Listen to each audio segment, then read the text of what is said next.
Bonjour. Hello.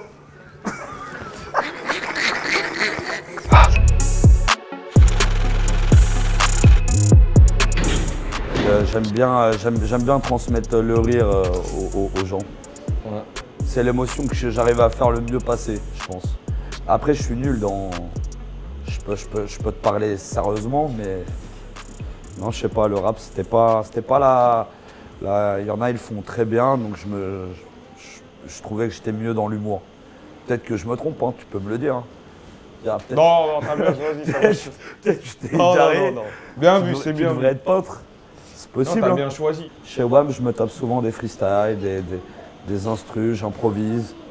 Mais après, de là à me dire faire un album, non, je laisse ça à Big Flo et Oli. Ah ouais.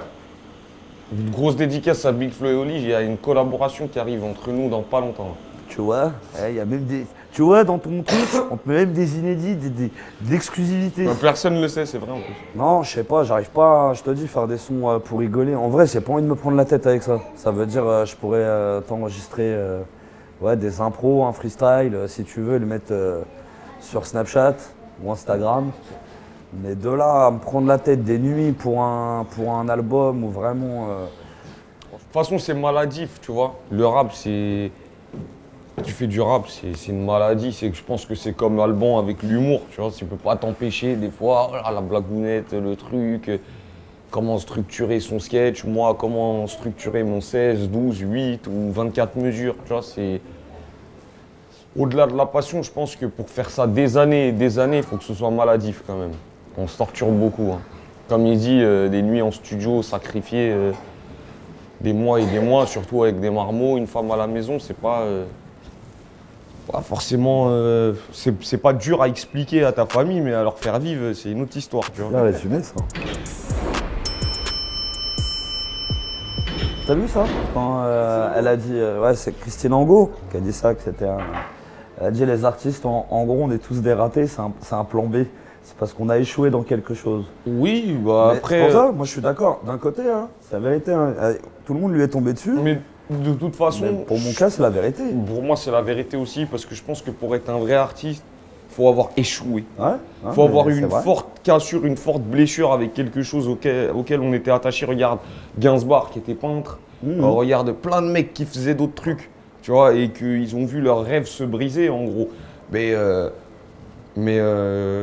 je sais pas, par exemple, ils le disent pour les artistes, mais si moi je retourne la situation et que je la regarde d'un autre angle, je peux me dire aussi, mon prof d'histoire, c'est un historien raté. Ça, il a rêvé d'être archéologue ou les concerts d'orientation. souvent elles ont raté leur étude de psychologie. Voilà, tu vois. Leur diplôme de psychologue. C'est ça. Mais c'est vrai, c'est vrai. C'est ça. Celui qui fait la circulation, il rêve d'un poste à la BAC. Tout le monde a raté quelque chose. Je pense qu'on est tous partisans du second choix en vrai. Ouais, ça, je sais le faire, voilà. Non, mais c'est que d'un côté, c'est en tombant que tu sais après. Où tu vas aussi. Voilà, l'échec te permet d'aller chercher la gagne en vrai. C'est vrai, c'est Moi, vrai. c'est l'échec scolaire, j'ai rien. J'ai 6 mois de BEP vente, je vois que je touche pas une tchatchaouette, j'ai envie de rien faire. Donc à partir du moment où tu es dans l'impasse, bah, tu dis le seul moyen que je vais avoir de m'en sortir bien, je vais tout miser. Sur ce que je sais faire de voilà, mieux. c'est ça, sur l'humour et ça passe ou ça casse. Ouais, c'est ça. Mais rien que de faire, déjà, après tu te sens mieux parce que tu agis.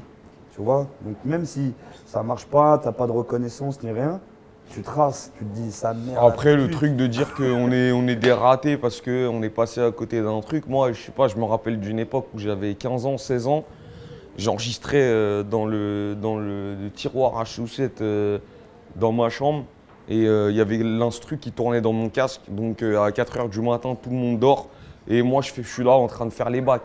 Niquez vos mères 9-4 ouais. Et ma mère qui croit que je suis fou. Aujourd'hui, elle me demande des sous.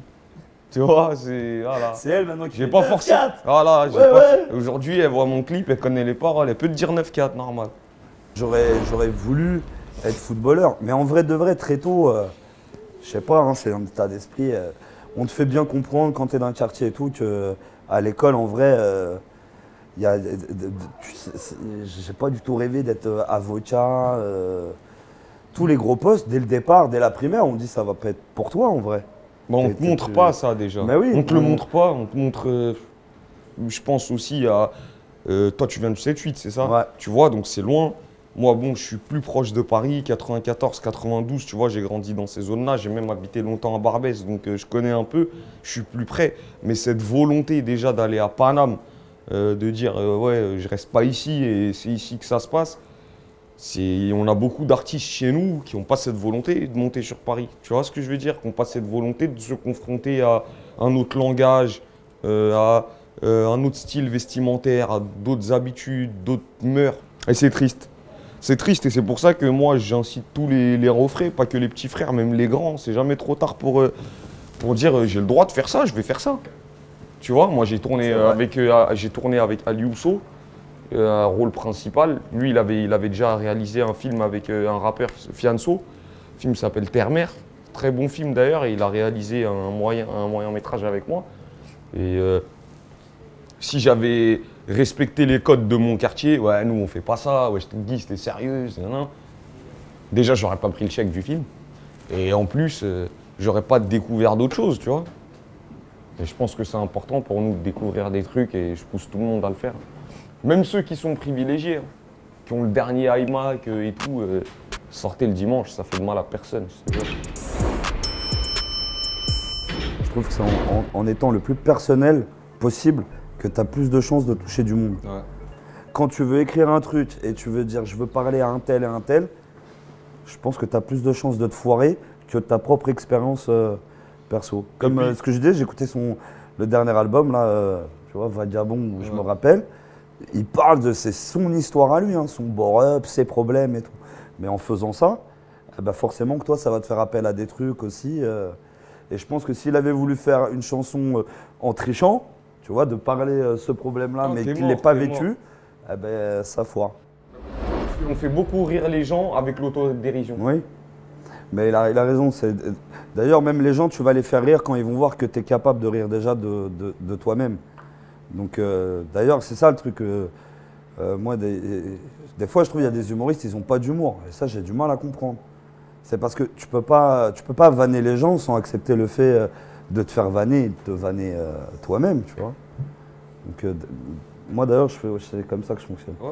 Je fais d'abord de l'autodérision pour dire aux gens, t'inquiète pas, c'est porte ouverte.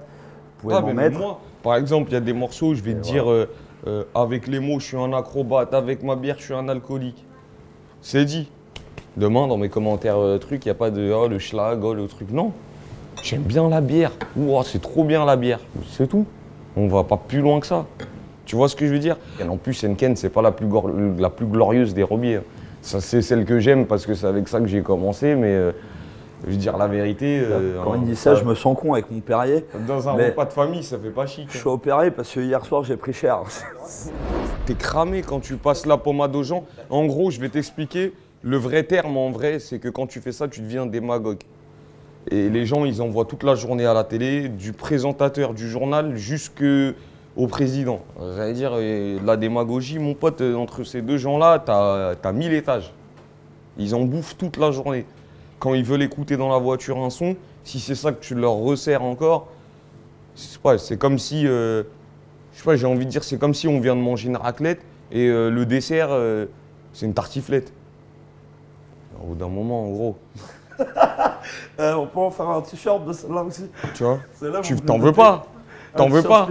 T'en veux pas du dessert. Lui, son dessert, c'est soit l'amusement ou soit une réalité racontée avec les mots qu'il a envie d'entendre, mais pas des mots choisis pour plaire. Je sais pas si tu vois où je veux en venir. Donc je pense que ouais, je sais même plus c'était quoi la question. J'ai pris cher hier, moi. Moi, je prends cher depuis 10 ans. Alors, excuse-moi. J'ai eu l'impression de suivre un pote qui me dit t'inquiète, je sais où c'est. Et au bout d'un moment, il dit frère, je crois qu'on est perdu. Non, en plus, il me regarde comme s'il me faisait confiance. Là, je sens qu'il la tient. Je tiens rien du tout, poteau. Ah, tu m'as emmené dans le ravin. On s'est craché total. On sait que non, non, mais pour être sérieux, sans déconner. Attends, juste le truc de Lille qu'ils ont fait Gims et l'autre, je ne vais pas avec lui. Hein. Alors, suis là, je veux pas y aller avec Issa. Non, ça je peux le faire avec Alban. Voilà, je peux le faire. Oh frère, on va se faire courser. Ouais, la sincérité, ça dépasse toutes les démagogies et tout. Après, il y a des artistes qui sont démagos et ça marche. Après, il faut voir qui sont les Gepetto qui tiennent les ficelles autour d'eux. Mais non,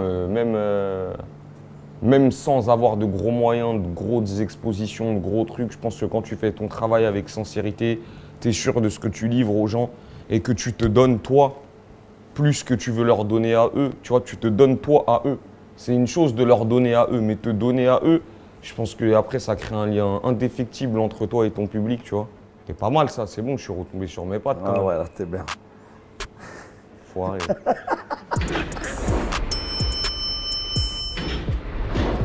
Je regarde plus BFM, iTélé, ça me déprime, frérot. C'est pour ça que c'est général. Après, pour moi, il y a plein de faits, tu vois, où là, il y avait les débats avec Menel de The Voice. Pour moi, c'est vraiment C'est une histoire de fou, ça. Ouais, mais pour moi, c'est des débats. C'est pour nous occuper l'esprit. C'est pas possible. C'est comme la neige. Frère, il y a 3 flocons de neige. On nous parle mais de toute façon... 6 jours de la neige. Ouais. Qu'est-ce qu'on s'en bat les couilles? Bah, ça, c'est juste te caresser la joue en te mettant un doigt dans le cul, tu vois. Moi, je te dis, c'est de C'est manière ça. générale, c'est l'état du monde. Il me fait vraiment pas rire du tout. Hein. Après j'essaye d'en rire, tu vois. Mais sur le coup, des trucs cons. Trump, tu veux donner des armes aux profs. Tu vois, sur le coup, je me dis, mais waouh, on est fou. Et après, bon, bah, je me dis, après, ça peut être très gaulerie. Tu vois, il y a des sketchs à faire. En BEP, imagine en France, le jour où les profs de ZEP, ils ont des armes. Assis-toi, ta mère. Il y avait des scènes Non, mais même merveilleuses. 6 jours après la rentrée, il n'y a plus d'élèves dans la classe, tu vois. Non, les Marseillais, ça a repris là. J'ai ma femme et ma belle-sœur à la maison qui sont là, ma belle-sœur qui passe quelques jours à la maison. Et faut voir à quel point ça peut omnibuler les gens, y compris moi. Et ça me fait marrer de moi-même parce que je m'étais jamais imaginé kiffer un programme télévision où il y a des mecs en slip toute la journée. Truc de ouf, hein. Mais pourquoi? Qu'est-ce que tu kiffes? Parce que même moi, j'aime bien regarder. Bah en fait, c'est un peu sadique moi. Je Ouais, regarde, non, je mais regarde c'est ça. ce, Est-ce je que regarde on a ce le même truc un truc? peu sadiquement parce que j'aime bien la bassesse d'esprit de ces gens-là. Ah, ben Déjà, ça me galvanise un peu. mais je te rejoins. Moi, ça me rassure. Ça me rassure. Je suis un Et en tarbat. plus Je me dis, franchement, il y a plus con que moi. Et en plus de ça, et je crois qu'il n'y a pas d'en plus de ça. Hein. C'est juste ce truc de se dire, putain, il y a plus couillon que moi, mais au top. C'est pas plus couillon, tu sais, le mec qui est un peu en retard ou quoi. Non, là, c'est la crème de la crème du couillon. Là. Moi, je suis bien. C'est vrai. Ah ouais. Demain, moi, on me traite de couillon, je suis pas vexé. Ce soir, je rentre regarder les Marseillais, je suis pas vexé. C'est ça. Voilà. C'est un peu ça. J'adore. Et puis c'est là, ouais, ils ont une bassesse d'esprit, franchement, mais c'est un truc de fou, des esprits limités. Et puis même avec la nouvelle mise à jour de Snap, tu sais, il y a un truc où tu vois les stories de mecs que t'as même pas en mecs et de meufs et tout, que t'as pas en. Je sais pas, j'ai pas mis la nouvelle. En ami. Ah oui, Bah tu moi vois ils m'ont les- forcé, moi ouais. je l'ai pas installé, ils m'ont forcé. Et je tombe sur des stories des gens de télé-réalité. Et franchement, à part des assiettes au resto, des placements de produits pour un nouveau slip, je vois rien. C'est-à-dire que même dans la vraie vie, ils sont réels, quoi. C'est la télé-réalité, mon pote. Ah, ils sont Et, cons tout le une temps. meuf comme Jess, par exemple, qui touche des cachets faramineux pour faire ces conneries-là et d'autres placements de produits, elle a une villa au bord de la mer. Voilà. T'inquiète, nous, J'habite ça, dans une résidence on dans va le faire des 9-3. pubs pour des slips. Donc On va Slogy, se faire ça. appelez Gizmo là. Voilà. Faut appeler Slogy. En plus, il y a Yannick Noah qui a ouvert la voie pour les Renois. Maintenant, s'il m'appelle, c'est bon. Il y a un créneau. Arrête bus, tout. Hein. Je veux tout. Bah, si vous cherchez du rap qui a du fond et comme il dit avec de la sincérité qui triche pas, franchement je vous conseille Gizmo. Hein. Bah moi, je dirais que c'est la cité chic dans l'esprit. Pas dans le vécu et tout, c'est un mec de Tchékar, mais dans sa manière d'amener la blague, je trouve qu'il est pas vulgaire et qu'il est pas grossier. il est rentre dedans. T'es le seul à penser ça. Bah ouais, mais moi je le pense. J'étais moins un fervent supporter de Desproges et de mecs comme ça. Ça me choque pas. Moi, je suis le genre de mec qui met un nique ta mère en plein couplet. Sans raison. Et moi aussi.